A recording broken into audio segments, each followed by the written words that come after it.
പുതിയ മന്ത്രിസഭയുടെ സത്യപ്രതിജ്ഞ സമങ്കളം നടന്നു. ഗവർണർ എല്ലാവർക്കും സത്യവാചകം ചൊല്ലിക്കൊടുത്തു. കെ മുരളീധരൻ മാത്രം പയറുപോലെ ഇംഗ്ലീഷിൽ സത്യവാചകം ചൊല്ലി. ബാക്കി എല്ലാവരും മാതൃഭാഷയിൽ ആണ് സത്യവാചകം ചൊല്ലിയത്. JNUവിൽ പഠിച്ച റോജി എം ജോണിന് പോലും മാതൃഭാഷയോടാണ് സ്നേഹം തോന്നിയത്. അദ്ദേഹത്തിന് വേണമെങ്കിൽ ഹിന്ദിയിലോ ഇംഗ്ലീഷിലോ പരന്ത്രീസിലോ വേണമെങ്കിൽ സത്യവാചകം ചൊല്ലാൻ വരുന്നു. പിന്നെ അങ്കമാലിയിലെ സാധാരണക്കാർക്ക് മനസ്സിലായില്ലെങ്കിലോ എന്ന് പേടിച്ചിട്ടാവും റോജി മലയാളത്തിൽ സത്യം ചൊല്ലിയത്. മറ്റേ ലീഗുകാരായ മന്ത്രിമാരാരും തന്നെ ഇത്തവണ തലയിൽ തുർക്കിത്തൊപ്പി വച്ചില്ല എന്നുള്ളതാണ് ഒരു പുതുമ. സാധാരണ CH മുഹമ്മദ് കോയ മുതൽക്ക് ഇങ്ങോട്ട് ലീഗുകാരെല്ലാവരും സത്യപ്രതിജ്ഞ ചെയ്യുമ്പോൾ ഒരു തുർക്കിത്തൊപ്പി വയ്ക്കും. നമ്മുടെ സമദാനി സാധാരണ വയ്ക്കുന്ന തൊപ്പി. ഇത്തവണ എന്തു പറ്റിയെന്നറിയില്ല. തൊപ്പി കിട്ടാത്തതുകൊണ്ടാണോ, ഉണ്ടായിരുന്ന തൊപ്പി കൈമോശം വന്നതുകൊണ്ടാണോ, ഇനി തുർക്കിത്തൊപ്പി വച്ചാൽ RSSകാരനായ ഗവർണർക്ക് അനിഷ്ടം തോന്നിയാലോ എന്ന് പേടിച്ചിട്ടാണോ എന്നറിയില്ല. ആരും തന്നെ തുർക്കിത്തൊപ്പി വെച്ച് കണ്ടില്ല. മാത്രവുമല്ല, ലീഗിൻ്റെ പ്രതിനിധികൾ സത്യം ചെയ്യുമ്പോൾ അള്ളാഹുവിൻ്റെ നാമത്തിൽ സത്യം ചെയ്യുന്നു എന്നാണ് പറയാറ്. ഇത്തവണ അള്ളാഹു എന്ന വാക്ക് ആരും ഉച്ചരിച്ചില്ല. എല്ലാവരും ദൈവനാമത്തിലാണ് സത്യപ്രതിജ്ഞ ചെയ്തത്. കുഞ്ഞാലിക്കുട്ടി മാത്രം ദൈവനാമത്തിൽ, സ്രഷ്ടാവിൻ്റെ നാമത്തിൽ എന്ന് കൂട്ടിച്ചേർത്തു. ഇനി സ്രഷ്ടാവും ദൈവവും രണ്ടുപേരാണ് എന്നാരെങ്കിലും തെറ്റിദ്ധരിച്ചാലോ എന്ന് പേടിച്ചിട്ടോ. അതൊന്നും വലിയ കാര്യമുള്ള കാര്യമല്ല. പിന്നെ വന്ദേമാതര ഗാനാലാപം ഉണ്ടായിരുന്നു. അപ്പോഴും എല്ലാവരും എഴുന്നേറ്റിരിക്കാൻ പ്രത്യേകം ശ്രദ്ധിച്ചു. അതൊഴിച്ചാൽ വേറെ കല്ലുകടിയൊന്നും ഉണ്ടായില്ല. സംഗതികളൊക്കെ സ്മൂത്തായിട്ട് മനോഹരമായിട്ട് പര്യവസാനിച്ചു. ഇനി ഭരണം ആരംഭിക്കുകയാണ്. സത്യപ്രതിജ്ഞ കഴിഞ്ഞു. വകുപ്പ് വിഭജനം ഉടനെ തന്നെ ഉണ്ടാകും. കെ മുരളീധരന് ആരോഗ്യവും ദേവസ്വവുമാണ് കൊടുത്തിട്ടുള്ളത്. അദ്ദേഹത്തിന് ഒന്നാമത് നല്ല ആരോഗ്യമുണ്ട്. രണ്ടാമത് കെ കരുണാകരൻ്റെ മകനാണ്, ഭക്തനാണ്, പരമഭാഗവതനാണ്. അതുകൊണ്ട് ദേവസ്വം വകുപ്പിൽ പുള്ളിയായിട്ട് പ്രത്യേകിച്ച് കളവും നടത്തുകയില്ല എന്ന് നമുക്ക് പ്രതീക്ഷിക്കാം. ആഭ്യന്തരവും വിജിലൻസും രമേശ് ചെന്നിത്തല പിടിച്ചു വാങ്ങിച്ചു എന്ന് പറയുന്നതാണ് കൂടുതൽ ശരി. അദ്ദേഹത്തിൻ്റെ സുദൃഢമായ ഹസ്തങ്ങളിൽ നമ്മുടെ ജീവനും സ്വത്തിനും സുരക്ഷിതത്വം ഉണ്ടാവും എന്നാണ് എൻ്റെ വിശ്വാസം. ഉന്നത വിദ്യാഭ്യാസ വകുപ്പ് കോൺഗ്രസ് ഏറ്റെടുത്താണ് ഇത്തവണത്തെ ഒരു സവിശേഷത. പൊതുവിദ്യാഭ്യാസം മാത്രമേ ലീഗിന് കൊടുത്തിട്ടുള്ളൂ. അതിന് ഒരു പകരം എന്ന രീതിയിൽ, ഒരു നഷ്ടപരിഹാരം എന്നുള്ള രീതിയിൽ ഫിഷറീസ് വകുപ്പ് കൊടുത്തിട്ടുണ്ട്. പക്ഷേ ഫിഷറീസ് വകുപ്പ് ലീഗിന് കൊടുത്തത് ലത്തീൻ സഭയ്ക്ക് തീരെ രുചിയല്ല. ലത്തീൻകാരനായിട്ട് ആകെ ഷിബു ബേബി ജോൺ മാത്രമേ ഉള്ളൂ. അദ്ദേഹമാണെങ്കിൽ റവല്യൂഷണറി സോഷ്യലിസ്റ്റാണ്. അതായത് ദൈവവിശ്വാസം ഇല്ല എന്ന് കരുതുന്ന ആളാണ്. കുർബാനയും കുമ്പസാരവും കുന്തിരിക്കവും ഇല്ലാത്ത ആളാണ് ഷിബു ബേബി ജോൺ. അദ്ദേഹം മന്ത്രിയാകുന്നതുകൊണ്ട് ലത്തീൻ സഭയ്ക്ക് പ്രത്യേകിച്ച് ഒരു വിശേഷവും ഇല്ല.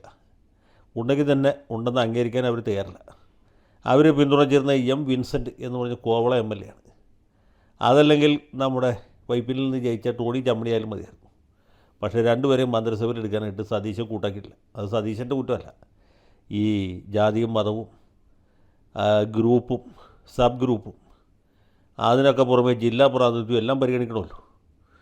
ഷാനിമോൾ ഉസ്മാനെ മന്ത്രിസഭയിൽ എടുക്കും എന്നാണ് ഞാൻ വിചാരിച്ചത്. താൻ ഒരുമയുള്ളൊരു സ്ത്രീയായിരുന്നു. വെറുതെ KA തുളസിയെപ്പോലെയോ ബിന്ദു കൃഷ്ണയെപ്പോലെയുള്ളൊരു മന്ത്രിയല്ല. അന്തസ്സുള്ള, തൻ്റെ ഇടമുള്ള, താൻ ഒരുമയുള്ള ഒരു വനിതയാണ്. പക്ഷേ കറങ്ങി തിരിഞ്ഞു വന്നപ്പോൾ അവർക്ക് വെറും ഡെപ്യൂട്ടി സ്പീക്കർ സ്ഥാനമേ കൊടുത്തിട്ടുള്ളൂ. ഇങ്ങനെയൊക്കെയാണ് പലപ്പോഴും പലർക്കും മന്ത്രിസ്ഥാനം നഷ്ടപ്പെടുന്നത്. VK ശ്രീകണ്ഠൻ്റെ ധർമ്മപത്നി എന്നുള്ളതാണ് KA തുളസിക്ക് മന്ത്രിയാകാനുള്ള യോഗ്യത. പട്ടിക സമുദായത്തിൽ നിന്ന് കൊള്ളാവുന്ന വേറെ ഇഷ്ടംപോലെ ആളുകളുണ്ടായിരുന്നു, VP സജീന്ദ്രനടക്കം. അവർക്ക് ആർക്കും ഒരവസരവും കിട്ടിയില്ല. മാത്രമല്ല, തുളസി അരമന്ത്രിയാണ് എന്ന് കേൾക്കുന്നുണ്ട്. ആ ഇൻ്റർവ്യൂവിൽ കഴിയുമ്പോൾ അവർ MLA ആയിട്ട് തുടരുകയും സ്ഥാനത്ത് IC ബാലകൃഷ്ണൻ എന്ന് പറഞ്ഞ മഹാൻ അവിടെ മന്ത്രിയായിട്ട് വരികയും ചെയ്യും. അതുപോലെ തന്നെയാണ് അനൂപ് ജേക്കബിനും ആദ്യത്തെ 2.5 കൊല്ലം മാത്രമേ ഉള്ളൂ. 2.5 കൊല്ലം കഴിയുമ്പോൾ അദ്ദേഹം കാലയവനിയയ്ക്ക് പിന്നിൽ, വെറും യവനിയയ്ക്ക് പിന്നിലേക്ക് മറയുകയും സ്ഥാനത്ത് മാണി C കാപ്പൻ മന്ത്രിയാവുകയും ചെയ്യും. എന്നാൽ പ്രായം കൂടുതലുള്ള മാണിക്ക് ആദ്യത്തെ അവസരം കൊടുക്കണ്ടേ, അത് കൊടുത്തില്ല. ആദ്യത്തെ അവസരം അനൂപിന് കൊടുത്തു, രണ്ടാമത്തെ അവസരം കാപ്പന് കൊടുത്തു. അങ്ങനെ പാലായ്ക്ക് തൽക്കാലമെങ്കിലും UDF മന്ത്രിസഭയിൽ ഒരു മന്ത്രിയില്ല എന്നുള്ള ഒരു ചെറിയ പോരായ്മയുണ്ടെങ്കിലും കാപ്പൻ ചേട്ടൻ അല്പം കൂടി ക്ഷമിക്കണം. 2.5 കൊല്ലം കഴിഞ്ഞ് ചേട്ടൻ ഈ മന്ത്രി കസേരയിൽ വരും. നേരത്തെ നമ്മുടെ ഈ KB ഗണേഷ് കുമാർ വന്ന പോലെ ഇദ്ദേഹം വരും വരെ നമ്മൾ കാത്തിരിക്കാൻ മാർഗമുള്ളൂ. അതുപോലെ തന്നെ CP ജോൺ മന്ത്രിയുണ്ട്. CP ജോൺ ദൈവത്തിലല്ല, ദൃഢപ്രതിജ്ഞയാണ് എടുത്തിട്ടുള്ളത്. അദ്ദേഹമാണ് ഇന്ത്യ രാജ്യത്ത് ഇപ്പോഴുള്ള ഒരേ ഒരു കമ്മ്യൂണിസ്റ്റ് മന്ത്രി എന്നാണ് പുള്ളി അവകാശപ്പെടുന്നത്. അങ്ങനെ കേരള മന്ത്രിസഭയിൽ ഒരു കമ്മ്യൂണിസ്റ്റുകാരൻ ഇല്ലാതായി എന്ന പരിഭവവും പരാതി ആർക്കും വേണ്ട. ഇനി അങ്ങോട്ട് സി പി നമ്മളെ നയിക്കും. പണ്ട് സി പി രാമസ്വാമി ഏരായിരുന്നു നമുക്ക് ആകെ സി പി ഇടേണ്ടത്. ഇപ്പോൾ ആ സ്ഥാനത്തേക്ക് സി പി ജോൺ വന്നിരിക്കുകയാണ്. സി പി ജോൺ ജന്മം കൊണ്ട് മർദ്ദമക്കാരനാണെങ്കിലും കർമ്മം കൊണ്ട് കമ്മ്യൂണിസ്റ്റുകാരനാണ്. നേരത്തെ പറഞ്ഞുകൊണ്ട് കുർബാനയും കുമ്പസാരവും കൂന്തിരിക്കവും ഇല്ലാത്ത ആളാണ്. അങ്ങനെ എണ്ണത്തിൽ പറഞ്ഞാൽ ക്രിസ്ത്യാനികൾ 6 പേരും മുസ്ലിങ്ങൾ 6 പേരുമാണ്. 5 ലീഗുകാരും പിന്നെ കോൺഗ്രസ്സുകാരനായ സിദ്ദിഖും. 6 12. ഈ 21 അംഗ മന്ത്രിസഭയിൽ ഭൂരിപക്ഷ സമുദായക്കാർ ആകെ 9 പേരുള്ളൂ. ന്യൂനപക്ഷ സമുദായക്കാർ 2 കൂടി 12. അപ്പോൾ ന്യൂനപക്ഷം ഭൂരിപക്ഷം ന്യൂനപക്ഷവുമായ മന്ത്രിസഭ എന്ന് വേണമെങ്കിൽ നമുക്ക് താത്വികമായിട്ട് പറയാം. Fair is foul and foul is fair എന്ന് പറഞ്ഞ അവസ്ഥയിലെത്തിയാൽ എന്ന് വല്ല ഷേക്സ്പിയർ പണ്ഡിതന്മാർക്കും വേണമെങ്കിൽ പറയാം. അതിനും തകരാറൊന്നുമില്ല. ഇങ്ങനെ പലതരത്തിലെ വ്യാഖ്യാനങ്ങൾ ഇതിനകത്ത് സാധ്യമാണ്.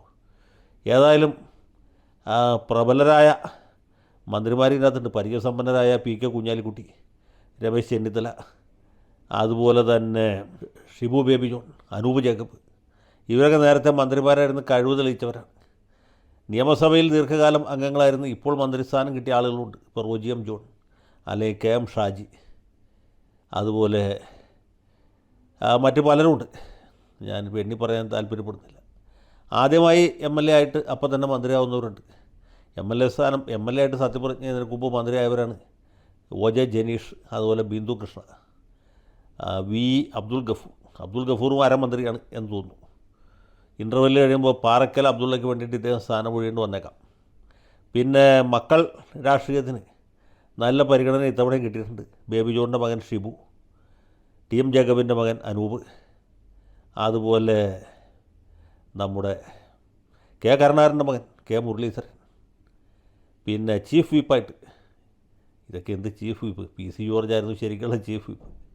ആദാമിൻ്റെ മകൻ അബു, അദ്ദേഹവും ഇത്തവണ മന്ത്രിസഭയിലില്ലെങ്കിലും ക്യാബിനറ്റ് റാങ്ക് കൂടി വരുന്നുണ്ട്. പുള്ളിയാണ് ചീഫ് വിപ്പ്. അപ്പോൾ ഇങ്ങനെ ഒരുപാട് മക്കളുടെ രാഷ്ട്രീയക്കാരുണ്ട്. പിന്നെ കുറച്ചു കാലം മന്ത്രിയായിരുന്ന കഴിവ് തെളിയിച്ച ആളാണ് കേരള കോൺഗ്രസിൻ്റെ ഏക മന്ത്രി ശ്രീമാൻ മോൻസ് ജോസഫ്. മോൻസ് ഒരു 1 കൊല്ലം നേരത്തെ വി എസിൻ്റെ മന്ത്രിസഭയിൽ അംഗമായിരുന്നു. അന്ന് PWD വകുപ്പാണ് കിട്ടിയത്. നല്ല രീതിയിൽ പെർഫോം ചെയ്ത ഒരാളാണ്. നാട്ടുകാരുടെ ഇടയിൽ നല്ല മതിപ്പുള്ള ആളാണ്. കടുത്തുരുത്തി കേരള കോൺഗ്രസ് മാണി ഗ്രൂപ്പിൻ്റെ തട്ടകമാണെങ്കിലും നിരന്തരമായിട്ട് ജയിച്ചുകൊണ്ടിരിക്കുന്നത് ഈ മോൻസാണ്. കാരണം ജനങ്ങളുടെ ഇടയിൽ അദ്ദേഹത്തിന് അത്ര സ്വാധീനമുണ്ട്. പുള്ളി ഇടത് മുന്നണിയിൽ മത്സരിക്കുമ്പോഴും ജയിക്കും, UDF നിന്ന് മത്സരിക്കുമ്പോഴും ജയിക്കും. അങ്ങനെ പൊതുവെ യുവത്വവും അതുപോലെ പരിചയസമ്പത്തും ഒത്തിണങ്ങിയ ഒരു മന്ത്രിസഭയാണ്. പിന്നെ എടുത്തു പറയേണ്ട ഒരു സവിശേഷത എന്ന് പറയുന്നത് ഈ മന്ത്രിസഭയ്ക്ക് അല്ലെങ്കിൽ ഈ മുഖ്യമന്ത്രിക്ക് ഒരേ സമയത്ത് 3 പ്രതിപക്ഷ നേതാക്കന്മാരെ നേരിടണം എന്നുള്ളതാണ്. നിയമസഭയിൽ പിണറായി വിജയനുണ്ട്, നമുക്കറിയാം. പിന്നെ മന്ത്രിസഭയ്ക്കകത്ത് രമേശ് ചെന്നിത്തലയുണ്ട്. ഡൽഹിയിൽ KC വേണുഗോപാലുണ്ട്. കേരളത്തിലെ ഏറ്റവും പ്രഗത്ഭനായ പ്രതിപക്ഷ നേതാവ് എന്നറിയപ്പെടുന്ന വ്യക്തിയാണ് VD സതീശൻ. അദ്ദേഹം മുഖ്യമന്ത്രിയായപ്പോഴും ഈ നേരത്തെ പറഞ്ഞ പോലെ 3 പ്രതിപക്ഷ നേതാക്കന്മാരെ നേരിടേണ്ടി വരും എന്നുള്ളതാണ് ഏറ്റവും കൗതുകകരമായിട്ടുള്ള കാര്യം. പുള്ളി ഇവരെയൊക്കെ ഏത് രീതിയിൽ ഒതുക്കും, എന്തുമാത്രം നന്നായിട്ട് പെർഫോം ചെയ്യും എന്ന് ഇപ്പോൾ ഒരു പ്രവചനം നടത്താൻ ഞാൻ തയ്യാറില്ല. എങ്കിലും നല്ല രീതിയിൽ ഭരിക്കാൻ അദ്ദേഹത്തിന് സാധിക്കട്ടെ. ഈ കേരളത്തിൽ പാലും തേനൊന്നും ഒഴുകില്ലെങ്കിലും പൈപ്പിൽ കൂടി കുടിവെള്ളമെങ്കിലും ഒഴുകട്ടെ എന്ന് മാത്രം ആശംസിച്ചുകൊണ്ട് നിർത്തുന്നു. പുതിയ മന്ത്രിസഭയ്ക്ക് എല്ലാ ഭാവുകങ്ങളും നേരുന്നു.